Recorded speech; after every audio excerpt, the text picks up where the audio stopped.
दोस्तों, आज की इस वीडियो में हम आपके साथ कुछ कॉमन मिस्टेक्स शेयर करने जा रहे हैं जो करते तो आप हैं, लेकिन खमियाजा आपकी कैट को भुगतना पड़ता है। जैसे कि आप जानते हैं, कैट बहुत ही सेंसिटिव और अफेक्शनेट एनिमल है जो आपकी ज़रा सी मिस हैंडलिंग की वजह से तकलीफ़ में आ सकता है। और हर पेट ऑनर चाहता है कि वो अपने पेट को तकलीफ़ ना दे, लेकिन फिर भी जाने अनजाने में वो कुछ ऐसी गलतियाँ कर बैठता है जिससे कैट्स को बहुत तकलीफ़ होती है।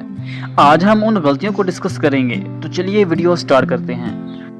Number 1, feeding 24/7। ये सबसे बड़ी गलती है जो कैट ऑनर करते हैं। हर वक्त फीड कैट के सामने पड़ी रहती है। इससे होता क्या है कि कैट ओवर फीडिंग का शिकार हो जाती है, यानी हर वक्त खाती रहती है और कैट्स लेजी हो जाती हैं। इनमें ओबेसिटी का खतरा बहुत बढ़ जाता है। कैट्स के अंदर मूड स्विंग्स का प्रॉब्लम आना शुरू हो जाता है। कैट्स का बिहेवियर बिल्कुल बदल जाता है। एक और चीज़, कैट्स की आने वाली ज़िंदगी में डायबिटीज़ का खतरा बढ़ जाता है।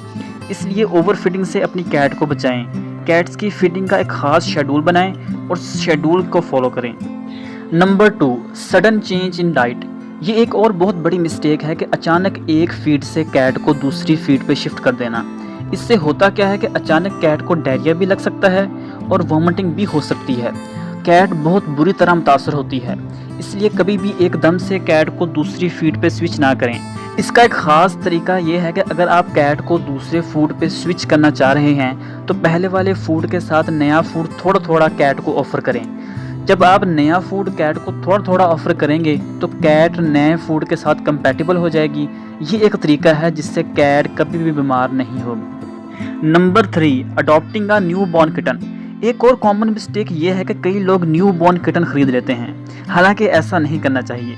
कम से कम किटन की जो एज है वो 1 मंथ होनी चाहिए, क्योंकि इस 1 महीने के दौरान किटन की मदर उसकी प्रॉपर केयर कर सकती है और किटन का 1 महीने के दौरान माँ का दूध लाजमी पीना चाहिए, क्योंकि इससे इसकी तमाम न्यूट्रिशनल नीड्स पूरी हो जाएंगी और ग़िज़ाई किल्लत का शिकार नहीं होगा।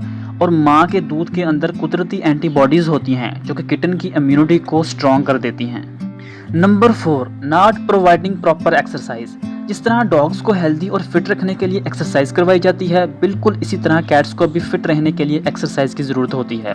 लेकिन कई कैट्स ओनर इस चीज़ को इग्नोर कर देते हैं, जिसकी वजह से कैट लेजी हो जाती है और उसकी हेल्थ बुरी तरह मुतासर होती है। कैट ओबेसिटी का शिकार हो जाती है।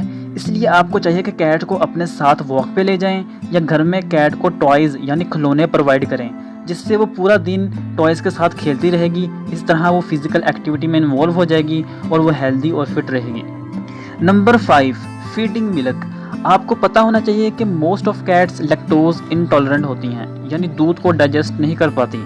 अगर आप इन्हें दूध ऑफर करेंगे तो कैट्स को लूज़ मोशन लग सकते हैं या वॉमिटिंग भी हो सकती है, तो इसलिए बेहतर है कि आप अपनी कैट को दूध से दूर रखें। Number 6, not providing vaccine and deworming. ये भी बहुत बड़ी मिस्टेक है। अगर आप कैट को वैक्सीनेट नहीं करवाएंगे तो वायरल डिजीज़ होने का ख़तरा बहुत बढ़ जाता है, और अगर वायरस एक कैट को इन्फेक्ट करता है तो डेफिनेटली वो दूसरी कैट को भी इन्फेक्ट करेगा, तो वैक्सीन लाजमी करवाएं। इसके अलावा कई लोग कैट की डिवर्मिंग को भी इग्नोर कर देते हैं, जिससे कैट इंटरनल पैरासाइट की वजह से बुरी तरह मुतासर होती है और डे बाय डे उसका वेट लूज़ होना शुरू हो जाता है। इसलिए हर 3 माह बाद कैट की डिवर्मिंग और हर महीने एंटी पैरासिटिक स्प्रे या शैम्पू से कैट को नहलाएं।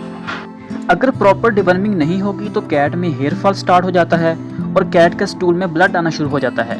इसलिए ज़रूरी है कि आप वेटरनरी डॉक्टर से वैक्सीनेशन और डिवर्मिंग का प्रॉपर शेड्यूल फॉलो करवाएं। Number 7, not providing dental scaling. ये सबसे ज़्यादा कॉमन मिस्टेक है जिसके बारे में 90% पेट ऑनर को पता ही नहीं होता कि पेट्स को भी डेंटल स्केलिंग की ज़रूरत है। जिस तरह हम ह्यूमंस को डेंटल स्केलिंग की ज़रूरत होती है, बिल्कुल इसी तरह कैट्स को भी डेंटल स्केलिंग की ज़रूरत होती है।